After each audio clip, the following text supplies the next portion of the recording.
6 ప్రాంతములు మనం చూస్తూ వచ్చినాం. ఇక 7వ ప్రాంతము చివరిది రండి. చివరి ప్రాంతము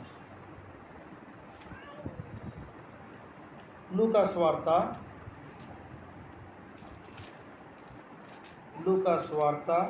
23వ అధ్యాయము. లూకా సువార్త 23వ అధ్యాయము 42వ వచనం.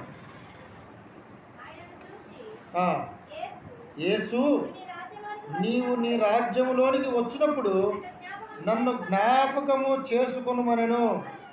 అందుకు ఆయన వానితో, నేడు నీవు నాతో కూడా పరదైసులో ఉందువని నిశ్చయముగా నీతో చెప్పుచున్నాను. 7వ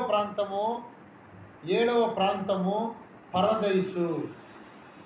7వ ప్రాంతము పరదైసు. మొత్తము మనము పరలోకంలో ఉన్నటువంటి 7 ప్రాంతములను గురించి మనం ఇప్పుడు సూచాయిగా తెలుసుకుంటూ వచ్చినాం. పరదైసు అంటే